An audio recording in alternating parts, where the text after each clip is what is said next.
ಓಂ ಶಾಂತಿ. ದಿನಾಂಕ ಆಗಿದೆ 2/2/2026.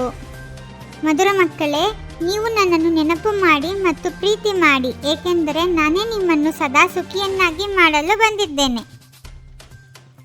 ಹುಡುಗಾಟಿಕೆ ಇರುವವರು ಈ ರೀತಿ ಹೇಳುತ್ತಾರೆ, ಅದೃಷ್ಟದಲ್ಲಿ ಏನಿದೆಯೋ ಅದು ಸಿಗುವುದು, ಸ್ವರ್ಗದಲ್ಲಂತೂ ಹೋಗಿಯೇ ಹೋಗುತ್ತೇವೆ. ತಂದೆಯು ತಿಳಿಸುತ್ತಾರೆ, ಈ ಮಾತು ಪುರುಷಾರ್ಥಿ ಮಕ್ಕಳದಲ್ಲ. ಶ್ರೇಷ್ಠ ಪದವಿಯನ್ನೇ ಪಡೆಯುವ ಪುರುಷಾರ್ಥ ಮಾಡಬೇಕು. ಯಾವಾಗ ಶ್ರೇಷ್ಠ ಪದವಿಯನ್ನೇ ಕೊಡುವುದಕ್ಕಾಗಿ ತಂದೆಯು ಬಂದಿದ್ದಾರೆ ಅಂದ ಮೇಲೆ ಆಲಸ್ಯ ಮಾಡಬೇಡಿ. ನೀವೀಗ ಜೀವಿಸಿದ್ದಂತೆಯೇ ಬೇಹದ್ದಿನ ತಂದೆಯ ಮಕ್ಕಳಾಗಿದ್ದೀರಿ. ಇಡೀ ಕಲ್ಪವಂತೂ ಲೌಕಿಕ ತಂದೆಯ ಮಕ್ಕಳಾಗುತ್ತೀರಿ. ಈಗ ಕೇವಲ ನೀವು ಬ್ರಾಹ್ಮಣ ಮಕ್ಕಳು ಬೇಹದ್ದಿನ ತಂದೆಯವರಾಗಿದ್ದೀರಿ. ಈ ಹಳೆಯ ಪ್ರಪಂಚವು ಸಮಾಪ್ತಿಯಾಯಿತೆಂದರೆ ಆಯಿತು. ಆದ್ದರಿಂದ ಈಗ ಬಹುಬೇಗನೆ ತಂದೆಯಿಂದ ಆಸ್ತಿಯನ್ನು ತೆಗೆದುಕೊಳ್ಳಬೇಕಾಗಿದೆ. ತಂದೆಯನ್ನು ಸದಾ ನೆನಪು ಮಾಡುತ್ತಿದ್ದರೆ ಬಹಳ ಖುಷಿಯಾಗಿರುತ್ತೀರಿ. ದೇಹಾಭಿಮಾನದಲ್ಲಿ ಬರುವುದರಿಂದ ತಂದೆಯನ್ನು ಮರೆತು ದುಃಖಿಯಾಗುತ್ತೀರಿ. ಈಗಿನ ಪುರುಷಾರ್ಥವೇ ಕಲ್ಪಕ್ಕಾಗಿ ನಿಶ್ಚಿತವಾಗಿ ಬಿಡುತ್ತದೆ. ನಾವು ಎಷ್ಟು ಪುರುಷಾರ್ಥ ಮಾಡಿದ್ದೇವೆ ಎಂದು ಅಂತಿಮದಲ್ಲಿ ಎಲ್ಲರಿಗೆ ಸಾಕ್ಷಾತ್ಕಾರವಾಗುವುದು. ಈಗ ತಂದೆಯ ಮತದನುಸಾರವೇ ನಡೆಯಬೇಕಾಗಿದೆ. ಭಲೆ ವಿದೇಶದಲ್ಲಿದ್ದೀರಿ, ಅಲ್ಲಿದ್ದರೂ ಸಹ ಕೇವಲ ತಂದೆಯನ್ನು ನೆನಪು ಮಾಡಬೇಕಾಗಿದೆ. ನಾವು ಯಾವುದೇ ವಿಕರ್ಮ ಮಾಡಿದರೂ ಶಿಕ್ಷೆಯನ್ನು ಅನುಭವಿಸುತ್ತೇವೆ.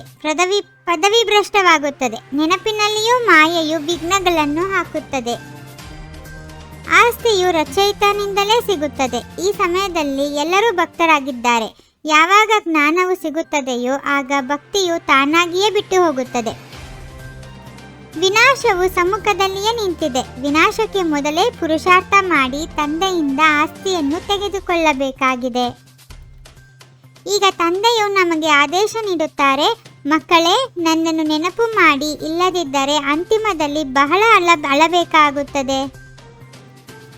ನಡೆಯುತ್ತಾ ತಿರುಗಾಡುತ್ತಾ ಅನ್ಯರಿಗೂ ಇದನ್ನೇ ಹೇಳಿರಿ, ತಂದೆಯನ್ನು ನೆನಪು ಮಾಡಿದರೆ ವಿಕರ್ಮಗಳು ವಿನಾಶವಾಗುತ್ತದೆ ಮತ್ತು ದೇವತೆಗಳಾಗಿ ಬಿಡುತ್ತೀರಿ. ತಂದೆಯು ತಿಳಿಸುತ್ತಾರೆ, ಈ ಬಾಲ್ಯವನ್ನು ಮರೆಯಬೇಡಿ. ಇಂದು ನಗುತ್ತಿದ್ದೀರಿ, ಒಂದು ವೇಳೆ ತಂದೆಯನ್ನು ಮರೆತರೆ ನಾಳೆ ಅಳಬೇಕಾಗುವುದು. ತಂದೆಯಿಂದ ಪೂರ್ಣ ಆಸ್ತಿಯನ್ನು ತೆಗೆದುಕೊಳ್ಳಬೇಕು. ಮಕ್ಕಳು ಸಮ್ಮುಖದಲ್ಲಿ ರಿಫ್ರೆಶ್ ಆಗಿ ಹೋಗುತ್ತೀರಿ. ಕೆಲವರು ಬಂಧನದಲ್ಲಿರುವವರಾಗಿದ್ದಾರೆ, ಆದರೂ ಪರವಾಗಿಲ್ಲ, ಮನೆಯಲ್ಲಿ ಕುಳಿತೇ ತಂದೆಯನ್ನು ನೆನಪು ಮಾಡಿ.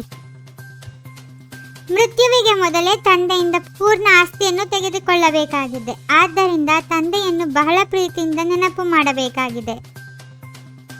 ಮಕ್ಕಳೇ, ಮತ್ಯಾವುದೇ ಕಷ್ಟವನ್ನು ಕೊಡುವುದಿಲ್ಲ, ಕೇವಲ ನನ್ನನ್ನು ನೆನಪು ಮಾಡಿ. ಕಾಮಚಿತೆಯನ್ನೇರಿ ನೀವೀಗ ಕಪ್ಪಾಗಿದ್ದೀರಿ, ಆದ್ದರಿಂದ ಜ್ಞಾನಚಿತೆಯನ್ನೇರಿ ಪವಿತ್ರರಾಗಿ. ಶ್ರೇಷ್ಠ ಪದವಿಯನ್ನು ಪಡೆಯಲು ವಿದ್ಯೆಯ ಮೇಲೆ ಸಂಪೂರ್ಣ ಗಮನ ಕೊಡಬೇಕಾಗಿದೆ. ಅದೃಷ್ಟದಲ್ಲಿ ಏನಿರುವುದೋ ಅದಾಗುವುದು ಎಂದಲ್ಲ. ಈ ಆಲಸ್ಯವನ್ನು ಬಿಟ್ಟು ಪೂರ್ಣ ಆಸ್ತಿಗೆ ಅಧಿಕಾರಿಗಳಾಗಬೇಕಾಗಿದೆ.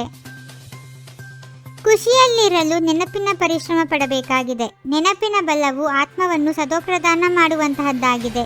ಪ್ರೀತಿಯಿಂದ ಒಬ್ಬ ತಂದೆಯನ್ನು ನೆನಪು ಮಾಡಬೇಕಾಗಿದೆ. ಅಲ್ಪಕಾಲದ ಜವಾಬ್ದಾರಿಗಳನ್ನು ಬೇಹದ್ದಿನಲ್ಲಿ ಪರಿವರ್ತನೆ ಮಾಡುವಂತಹ ಸ್ಮೃತಿ ಸ್ವರೂಪ ನಷ್ಟಮೋಹಭವ. ನಷ್ಟಮೋಹರು ಆಗುವುದಕ್ಕಾಗಿ ಕೇವಲ ತಮ್ಮ ಸ್ಮೃತಿ ಸ್ವರೂಪವನ್ನು ಪರಿವರ್ತನೆ ಮಾಡಿಕೊಳ್ಳಿರಿ.